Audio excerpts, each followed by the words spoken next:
एक था रौनक, जैसा नाम वैसा रूप। अक्ल में भी उसका मुकाबला कोई नहीं कर सकता था। एक दिन उसने घर के बाहर बड़े बड़े अक्षरों में लिखा, यहां अक्ल बिकती है। उसका घर बीच बाजार में था।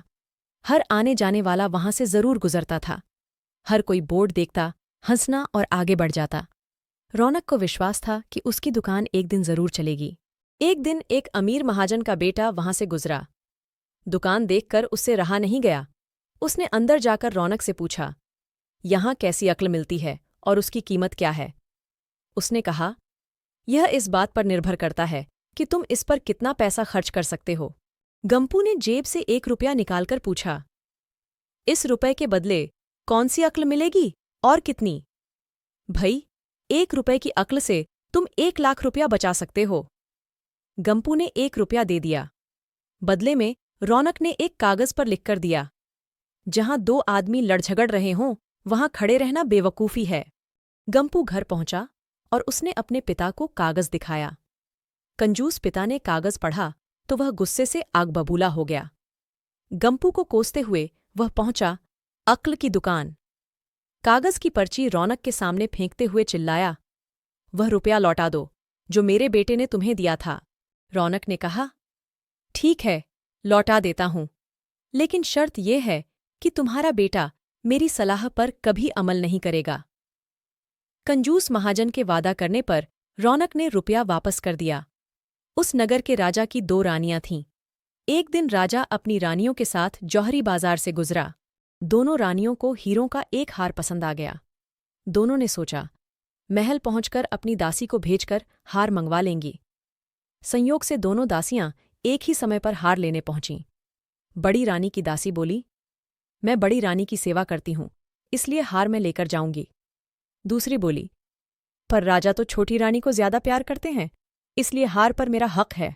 गंपू उसी दुकान के पास खड़ा था। उसने दासियों को लड़ते हुए देखा। दोनों दासियों ने कहा, वे अपनी रानियों से शिकायत करेंगी। जब बिना फैसले के वे दोनों जा रही थीं, तब उन्होंने गंपू को देखा। वे बोलीं, यहां जो कुछ हुआ तुम उसके गवाह रहना। दासियों ने रानी से और रानियों ने राजा से शिकायत की। राजा ने दासियों की खबर ली।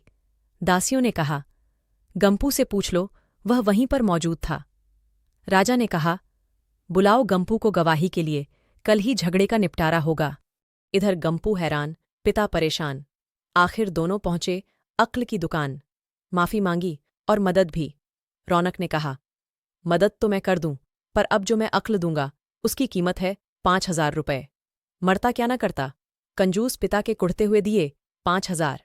रौनक ने अक्ल दी कि गवाही के समय गंपू पागलपन का नाटक करें और दासियों के विरुद्ध कुछ न कहे। अगले दिन गंपू पहुंचा दरबार में। करने लगा पागलों जैसी हरकतें। राजा ने उसे वापस भेज दिया और कहा, पागल की गवाही पर भरोसा नहीं कर सकते। गवाही के अभाव में राजा ने आदेश दिया, दोनों रानी अपनी दासियों को सजा दें, क्योंकि यह पता लगाना बहुत ही मुश्किल है कि झगड़ा किसने शुरू किया। बड़ी रानी तो बड़ी खुश हुई। छोटी को बहुत गुस्सा आया। गंपू को पता चला कि छोटी रानी उससे नाराज हैं, तो वह फिर अपनी सुरक्षा के लिए परेशान हो गया। फिर पहुंचा अक्ल की दुकान।